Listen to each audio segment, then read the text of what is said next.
In March 1947, Earl Louis Mountbatten and his wife Edwina arrive in New Delhi. The great-grandson of Queen Victoria and second cousin to George VI, Mountbatten brings a regal presence to the drama of India's independence. As the last viceroy, he bears responsibility for India's fate. 2nd of April, 1947. I have now completed my first week in office. I should like to be able to paint an encouraging picture of my first impressions, but feel it would be misleading if I did so. The scene here is one of unrelieved gloom.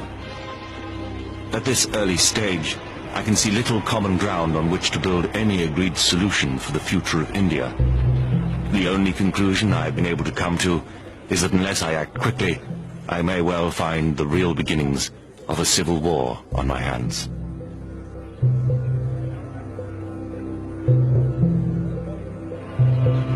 By May, attempts to create a unified India have failed.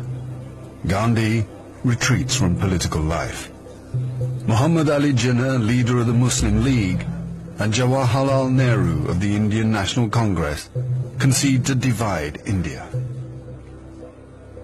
Fearing a total loss of control, Mountbatten brings forward the transfer of power to August.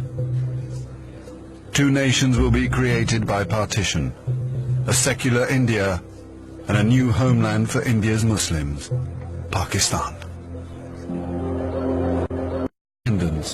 Nehru addresses the people of India. Long years ago, we made a tryst with destiny, and now the time comes when we shall redeem our pledge. At the stroke of the midnight hour, when the world sleeps, India will awake to life and freedom.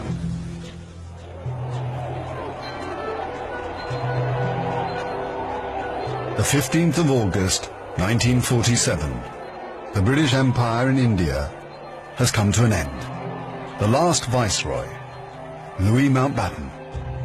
The flag raising and the salute were done amid scenes of the most fantastic rejoicing.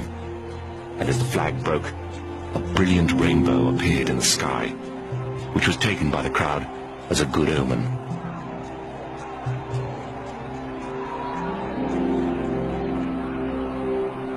Qasim Muhammad.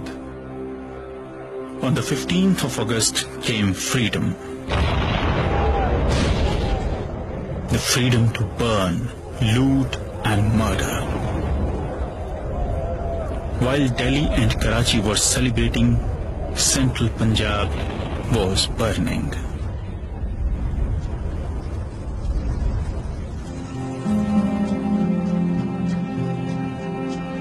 Between August 1947 and March 1948, 4.5 million Hindus and Sikhs are forced to migrate from Pakistan to India.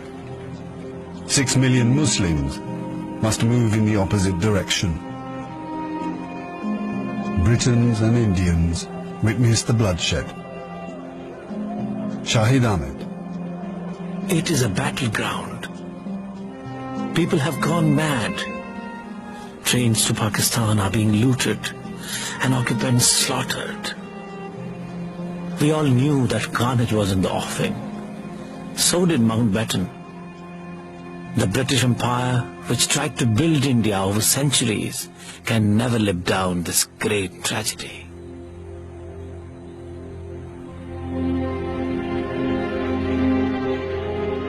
Lieutenant Colonel Hubert Boyd Hudson. The sight from the air was awe-inspiring. In this chaos, millions of refugees were struggling to get to India or Pakistan. Thousands of others were doing their best to prevent them, murdering them by the hundred. But death is nothing. There are things more terrible than death.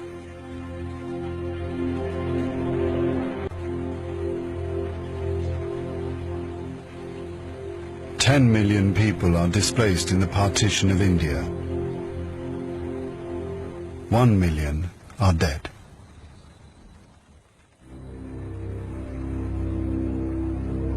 By the summer of 1948, most of the British have left. Hubert Boyd Hudson has been in India for 15 years. India is full of ghosts. Houses I have lived in, now inhabited by Indians, remind me of the days which will never come again.